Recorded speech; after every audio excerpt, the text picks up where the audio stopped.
देखते हैं यहाँ पे क्वेश्चन नंबर फर्स्ट में हमसे क्या पूछा गया है। The process of taking in food by an animal and its utilization in the body is called. जो यहाँ पे एनिमल्स खाना लेते हैं और वो खाने को क्या करते हैं अपनी बॉडी में यूटिलाइज करते हैं ग्रोथ के लिए, रिपेयर के लिए और बाकी चीज़ों के लिए, तो वो यहाँ पे क्या कहलाता है। पहला बोला गया है हमें इंजेशन, बी हमारा डाइजेशन, सी हमारा न्यूट्रिशन और डी हमारा इजेशन। जो खाना लेते हैं वो तो हमारा प्रोसेस होता है इंजेशन का, डाइजेशन पाचन को कहते हैं, इजेशन जो हमारा वेस्ट मटेरियल निकलता है। तो इन सबको हम यहाँ पे क्या बोलेंगे, जो यहाँ पे मतलब खाना ले रहे हैं और अपनी बॉडी के लिए यूटिलाइज कर रहे हैं, तो वो हमारा किस में आएगा, न्यूट्रिशन में आएगा। तो इसका हमारा सी पार्ट सही है। अब देखते हैं यहाँ पे क्वेश्चन नंबर सेकंड में हमसे क्या पूछा गया है। Which of the following can digest cellulose carbohydrates present in its food. तो यहाँ पे जो हमारे घास में क्या प्रेजेंट होता है, जो ग्रास होती है उसमें क्या प्रेजेंट होता है हमारा सेलुलोज कार्बोहाइड्रेट। वो सिर्फ कौन पचा सकता है, हमें ये बताना है, काऊ, लायन, कैट या मैन। तो आपने देखा हो जो घास है वो कौन खाता है, ज़्यादातर गाय खाते हैं और बकरी खाती हैं। तो इनमें क्या प्रेजेंट होता है, इनके डाइजेस्टिव सिस्टम में ह्यूमन प्रेजेंट होता है, जिसकी वजह से ये सेलुलोज कार्बोहाइड्रेट्स को क्या करती हैं, ये डाइजेस्ट कर पाती हैं। तो इसका जो पहला ऑप्शन होगा वो हमारा होगा ए, काऊ। ठीक है। अब देखते हैं यहाँ पे क्वेश्चन नंबर थर्ड में हमसे क्या पूछा गया है। देखते हैं क्वेश्चन नंबर थर्ड में क्या बोला गया है। Which of the does not सक नेक्टर फ्रॉम फ्लावर्स। इसमें बोला ऐसा यहाँ पे कौन सा ऑप्शन है जो यहाँ पे क्या करता है, फ्लावर में से नेक्टर नहीं लेता है। नेक्टर हमारा एक तरह से सुगरी लिक्विड है जो कि कहाँ पे प्रेजेंट होता है, फ्लावर्स में प्रेजेंट होता है। तो बटरफ्लाई भी सक करती है, बी भी सक करता है और हमिंग बर्ड भी। बट यहाँ पे जो सी ऑप्शन है लिजार्ड, ये हमारा क्या करता है, इंसेक्ट खाता है, ना कि ये फ्लावर में से नेक्टर लेता है। तो हमारा इसका जो ऑप्शन होगा वो होगा हमारा सी पार्ट। देखते हैं क्वेश्चन नंबर 4 में क्या बोला गया है। The aquatic animal which ingest food with the help of pseudopodia. तो यहाँ पे ऐसा एक्वेटिक एनिमल्स के बारे में बताना है जो यहाँ पे सीडोपोडिया की हेल्प से खाना लेता है। ए हमारा ईगल है। ईगल पहली बात हमारा एक्वेटिक एनिमल्स की कैटेगरी में नहीं आता, तो ये होगा ही नहीं। बी हमारा फिश है। फिश हमारा एक्वेटिक में है बट उसके पास क्या होता है, सीडोपोडिया नहीं होता। सी हमारा एक्वेटिक स्नेक है, इसके पास भी सीडोपोडिया नहीं होता। डी हमारा अमीबा। अमीबा के पास सीडोपोडिया होता है। तो सबसे पहले मैं आपको अमीबा की शेप बता देता हूँ। तो अमीबा की जो शेप होती है ऐसे कुछ होती है, क्योंकि इसकी कोई फिक्स शेप नहीं होती। और यहाँ पे क्या होता है, ये जो यहाँ पे होता है इसको जो फिंगर लाइक प्रोजेक्शन कहते हैं, ये हमारा क्या होता है, सीडोपोडिया होता है। मतलब जैसे कि यहाँ पे कोई फूड आता है, जैसे कि यहाँ पे कोई खाना आया, तो ये क्या करता है, इसको फॉल्स फीड्स की हेल्प से इसको अंदर ले लेता है और इसको डाइजेस्ट करता है, फिर यहाँ पे इजेशन करता है। बट इसके पास कोई डाइजेस्टिव सिस्टम नहीं होता। अगर आगे कोई एमसीक्यू आता है तो मैं इसके बारे में और डिस्कस करूंगा, नहीं तो आप चैप्टर का मैंने आपको यहाँ पे लिंक दे रखा है नीचे डिस्क्रिप्शन में, आप वहां जाके पूरा पढ़ सकते हो। ठीक है। अब देखते हैं यहाँ पे क्वेश्चन नंबर 5 में हमसे क्या पूछा गया है। तो क्वेश्चन नंबर 5 में यहाँ पे पूछा गया है which of the following is digested by saliva. तो सलाइवा हमारे माउथ में प्रेजेंट होता है, जिसको हम हिंदी में यहाँ पे लार भी बोलते हैं। तो सलाइवा यहाँ पे किसको डाइजेस्ट करता है वो हमें बताना है। ग्लूकोज को करता है, स्टार्च को करता है, सेलुलोज को करता है या सुक्रोज को करता है। तो यहाँ पे वो किसको करता है, स्टार्च को करता है। स्टार्च हमारा क्या है, कॉम्प्लेक्स सब्सटेंस है, इसको यहाँ पे क्या करता है, पार्शियली डाइजेस्ट करता है। ठीक है। कौन करता है, हमारा सलाइवा, जो कि हमारे माउथ में प्रेजेंट होता है। तो इसका जो ऑप्शन होगा वो हमारा बी सही होगा। अब देखते हैं यहाँ पे क्वेश्चन नंबर 6 में हमसे क्या बोला गया है। Mucus, hydrochloric acid and digestive juices are secreted by the inner lining of. तो यहाँ पे किसकी इनर लाइनिंग से ये तीनों चीजें यहाँ पे निकलती है। पैनक्रियास से निकलती है, स्टमक से निकलती है, स्मॉल इंटेस्टाइन से या सलाइवरा ग्लैंड से। तो पैनक्रियास से पैनक्रियाटिक जूस निकलता है, स्टमक से हमारे ये तीनों चीज निकलती है। तो यहाँ पे जो ऑप्शन होगा वो हमारा बी सही होगा, स्टमक। अब सी हमारा यहाँ पे स्मॉल इंटेस्टाइन है। स्मॉल इंटेस्टाइन में हमारा क्या निकलता है, इंटेस्टिनल जूस निकलता है। सलाइवरा ग्लैंड से हमारा क्या निकलता है, सलाइवा निकलता है, जो कि हमारे माउथ में प्रेजेंट होता है। तो इसका जो ऑप्शन सही है वो हमारा क्या है, बी सही है। अब देखते हैं यहाँ पे क्वेश्चन नंबर 7 में हमसे क्या पूछा गया है।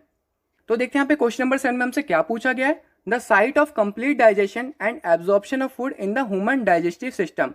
तो हमारे ह्यूमन डाइजेस्टिव सिस्टम जो हमारा पाचन तंत्र है, वहाँ पे कंप्लीट डाइजेशन कहाँ पर होती है और यहाँ पे एब्जॉर्प्शन भी हमें बताना है कहाँ पर होती है। स्टमक में होती है, स्मॉल इंटेस्टाइन में, लार्ज इंटेस्टाइन में या डी हमारा रेक्टम में। तो जो इसका ऑप्शन होगा वो हमारा होगा बी सही, स्मॉल इंटेस्टाइन में। क्योंकि स्मॉल इंटेस्टाइन में हमारा इंटेस्टिनल जूस होता है, जो कि यहाँ पे क्या करता है, कंप्लीट डाइजेशन में हेल्प करता है। बाकी हमारा बाइल जूस भी यहीं पे सीक्रेट होता है, जो कि क्या करता है, फैट्स को ड्रॉपलेट्स में चेंज करता है, सिंपल ड्रॉपलेट्स में। और सबसे इंपॉर्टेंट चीज यहाँ पे जो एब्जॉर्प्शन में हेल्प करती है वो क्या होते हैं, यहाँ पे स्मॉल इंटेस्टाइन में जो छोटे छोटे विली होते हैं, बहुत सारे होते हैं, मिलियंस में होते हैं वो विली। वो क्या करते हैं, जो भी हमारा लिक्विड बन जाता है वहां पर, वो क्या करते हैं, उसको एब्जॉर्ब कर लेते हैं। एब्जॉर्ब करके वो हमारे ब्लड वेसल्स में पहुंचाते हैं और हमारी ग्रोथ और बॉडी को रिपेयर में हेल्प करते हैं। तो इसका जो ऑप्शन होगा वो होगा हमारा बी, स्मॉल इंटेस्टाइन। अब देखते हैं यहाँ पे क्वेश्चन नंबर 8 में हमसे क्या पूछा गया है।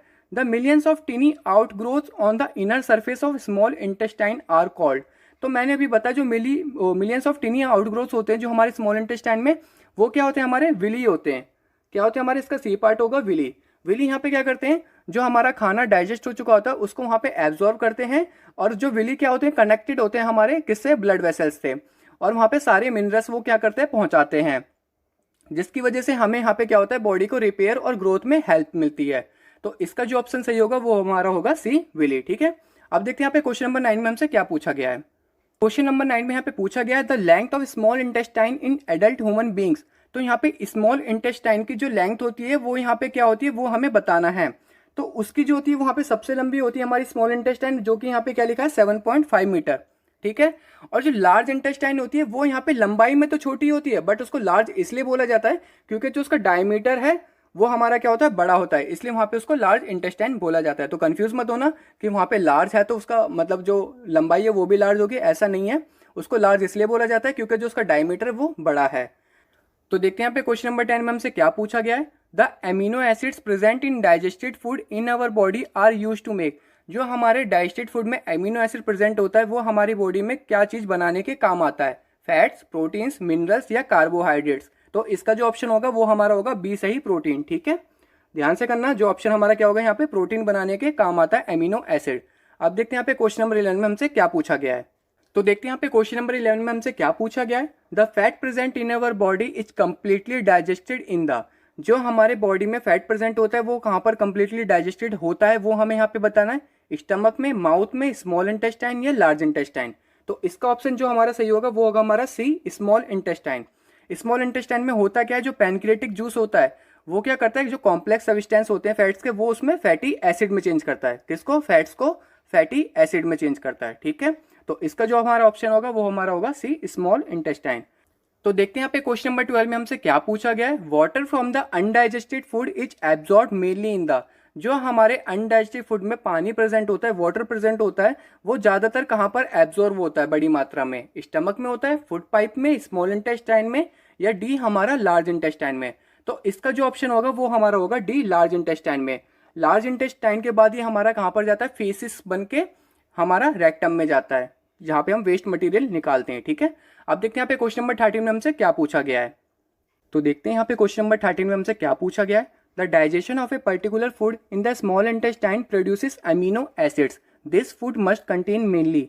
तो हमें पता है जो हमारा कंप्लीट डाइजेशन होता है वो हमारा कहाँ पर होता है, स्मॉल इंटेस्टाइन में। तो हमें ये बताया कि हमने ऐसा कौन सा पर्टिकुलर फूड खाया था जहाँ पे डाइजेशन के बाद वो अमीनो एसिड्स में चेंज हो गया, कार्बोहाइड्रेट्स, फैट्स, विटामिन या प्रोटीन्स। तो हमने यहाँ पे खाया होगा प्रोटीन्स, क्योंकि प्रोटीन्स यहाँ पे कॉम्प्लेक्स है और वो यहाँ पे किस में चेंज होता है, हमारा एमिनो एसिड्स में चेंज हो जाता है। ठीक है, तो देखते हैं यहाँ पे क्वेश्चन नंबर 14 में हमसे क्या पूछा गया है। The digestion of groundnut oil present in food produces. इसमें बोला है जो ग्राउंडनट ऑयल है यहाँ पे डाइजेस्ट होने के बाद खाने में क्या बनाता है, एमिनो एसिड बनाता है, ग्लाइसरोल बनाता है, एल्कोहल बनाता है या फैटी एसिड। हमें पता है कि ऑयल में हमारा फैट प्रेजेंट होता है जो कि डाइजेशन के बाद यहाँ पे फैटी एसिड में चेंज हो जाता है। बट यहाँ पे दो ऑप्शन बताने, तो यहाँ पे फैटी एसिड के साथ साथ हमारा बी ऑप्शन भी होगा जो कि यहाँ पे क्या दे रखा है, ग्लाइसरोल।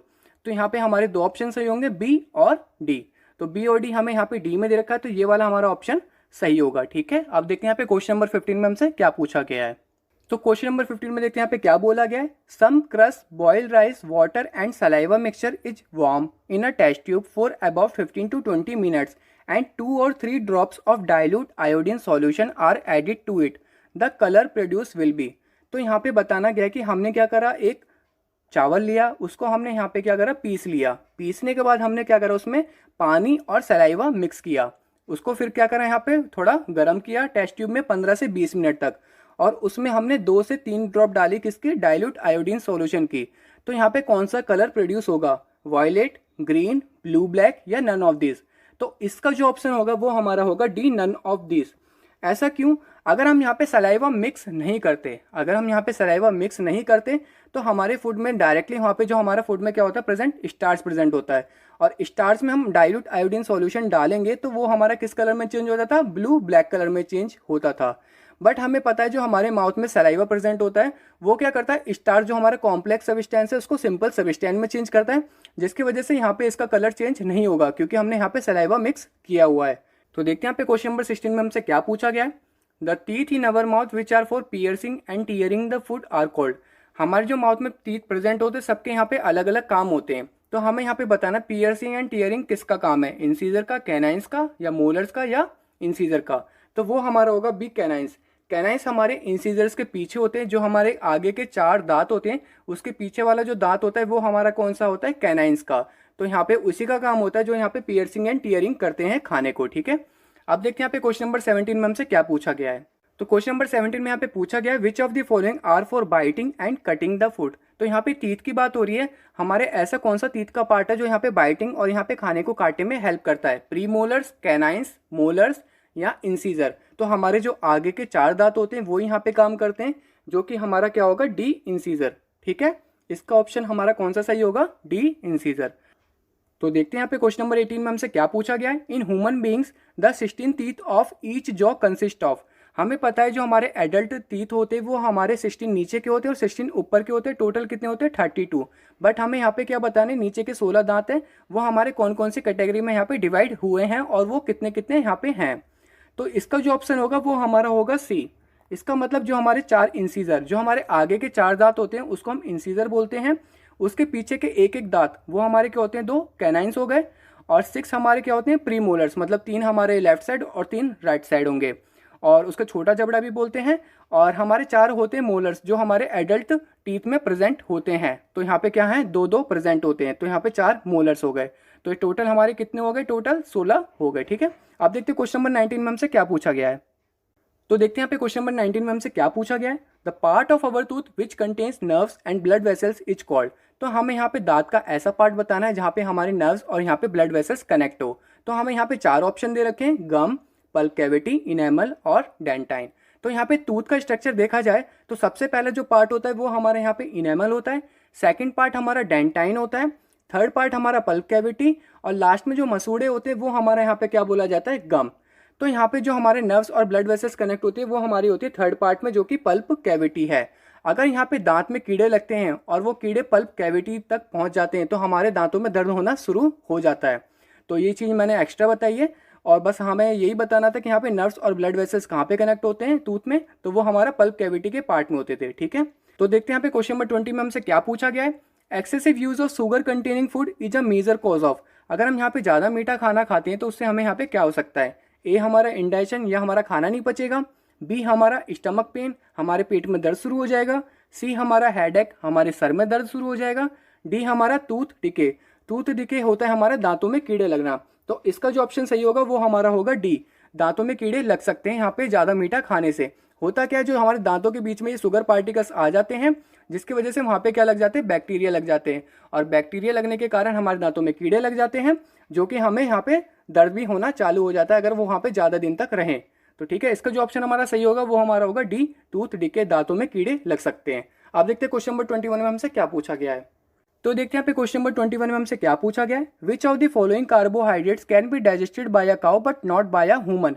तो यहाँ पे ऐसा कौन सा कार्बोहाइड्रेट्स है वो सिर्फ गाय पचा सकती है बट हम ह्यूमन बींग्स नहीं पचा सकते, वो हमें यहाँ पे बताना है। ग्लूकोज है, सेलुलोज है, स्टार्च है, या केन शुगर है। तो वो हमारा यहाँ पे क्या है, सेलुलोज है। सेलुलोज कार्बोहाइड्रेट्स कहाँ पर प्रेजेंट होता है, ग्रास में प्रेजेंट होता है, जो हमारे गाय घास खा के पचा सकती है, क्योंकि वहाँ पे क्या होता है, उनके पास रूमन होता है, उनके डाइजेस्टिव सिस्टम में क्या होता है, रूमन होता है, जो यहाँ पे क्या करता है, सेलुलोज कार्बोहाइड्रेट्स को डाइजेस्ट कर पाता है। बट हमारे ह्यूमन बींग्स के डाइजेस्टिव सिस्टम में रूमन प्रेजेंट नहीं होता, जिसकी वजह से हम उसको डाइजेस्ट नहीं कर पाते। तो इसका जो हमारा ऑप्शन होगा वो हमारा होगा बी, सेलुलोज, ठीक है। अब देखते हैं यहाँ पे क्वेश्चन नंबर 22 में हमसे क्या पूछा गया है। Amoeba catches food particles from the surrounding water by using its. तो अमीबा जो होता है हमारा कुछ ऐसे शेप में होता है, इसकी कोई फिक्स शेप नहीं होती, बट यहाँ पे क्या होते हैं, फिंगर लाइक प्रोजेक्शन होते हैं, जो उसको फॉल्स फीट भी बोलते हैं या सीडोपोडिया भी बोलते हैं। तो जो हमारा खाना वो ले पाता है आसपास से, वो किसकी वजह से ले पाता है, सीडोपोडिया, जिसको हम यहाँ पे फॉल्स फीट भी बोलते हैं। होता क्या, जब फूड पार्टिकल्स इसके नज़दीक आता है तो ये यहाँ पे क्या करता है, ये अपने सीडोपोडिया जो फॉल्स फीट होते हैं, फिंगर लाइक प्रोजेक्शन, जैसे हमारी उंगली दिखती है वैसे ही दिखते हैं, ये इसके आसपास आके कवर कर लेते हैं और इसको अंदर ले लेते हैं। उसके बाद ये अपना प्रोसेस चालू कर देते हैं डाइजेशन का। अब देखते हैं यहाँ पे क्वेश्चन नंबर 23 में हमसे क्या पूछा गया है।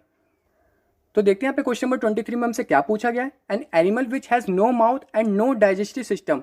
तो यहाँ पे हमें वो जानवर के बारे में बताना है जो यहाँ पे किसका माउथ ना हो और ना ही उसका कोई डाइजेस्टिव सिस्टम हो। तो वो हमारा यहाँ पे होगा अमीबा। क्या होगा हमारा बी पार्ट, अमीबा। एंटीलोप हमारा हिरन होता है, एलिगेटर हमारा क्रोकोडाइल होता है और अंगोरा हम गोट को बोलते हैं। तो इसका जो हमारा ऑप्शन होगा बी, अमीबा। क्योंकि यहाँ पे अमीबा जो होता है यहाँ पे कोई इसकी फिक्स शेप नहीं होती और ना ही इसका कोई डाइजेस्टिव सिस्टम होता और ना ही यहाँ पे कोई माउथ होता।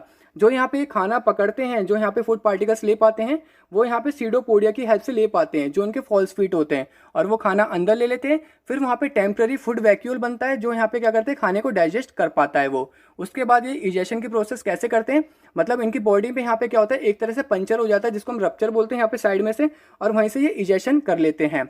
तो यहाँ पे क्या होता है हमारा, इसका ऑप्शन जो हमारा होगा बी सही होगा, क्योंकि यहाँ पे कोई इसका डाइजेस्टिव सिस्टम नहीं होता, ना ही इसका माउथ होता। वो हमारा क्या है, अमीबा, बी पार्ट। अब देखते हैं यहाँ पे क्वेश्चन नंबर 24 में हमसे क्या पूछा गया है। Which of the following is an incorrect statement in respect of amoeba. तो यहाँ पे अमीबा के रिस्पेक्ट में हमें बताना है कि कौन सा स्टेटमेंट सही नहीं है। तो यहाँ पे ए पार्ट बोला है it has no fix shape. तो सही बात बोली है इसने कि अमीबा की कोई फिक्स शेप नहीं होती। It has no fix mouth, तो हमें ये भी पता है कि अमीबा को कोई फिक्स माउथ नहीं होता, क्योंकि यहाँ पे जो उसका स्ट्रक्चर है वो फिक्स नहीं होता, तो माउथ भी फिक्स नहीं होगा। सी हमारा इट हैज़ फॉल्स फीट। तो ये मैंने बताया जो सीडोपोडिया होते हैं इसको हम यहाँ पे फॉल्स फीट भी बोलते हैं या फिंगर लाइक प्रोजेक्शन के होते हैं, जैसे हमारी उंगली दिखती है वैसे इनके फॉल्स फीट होते हैं। अब यहाँ पे डी बोला गया है it has a digestive system. तो यहाँ पे इसका डाइजेस्टिव सिस्टम होता ही नहीं है, क्योंकि ये टेम्पररी यहाँ पे फूड वैक्यूल बनाता है, वहीं पे खाना डाइजेस्ट करता है। तो यहाँ पे जो इसका ऑप्शन होगा वो हमारा होगा डी, क्योंकि इसके पास कोई डाइजेस्टिव सिस्टम नहीं होता। तो यहीं पे हमारे एमसीक्यूज खत्म होते हैं, और इस चैप्टर को मैंने पूरा टॉपिक वाइज समझा रखा है, उसकी लिंक मैं आपको यहाँ पे डिस्क्रिप्शन में दे दूंगा, आप उसको भी देख लीजिएगा। तो यहाँ पे एमसीक्यूज लगाने में आपको आसानी होगी। ठीक है, होप आपको ये सारे एमसीक्यूज पसंद आए होंगे। Thanks for watching.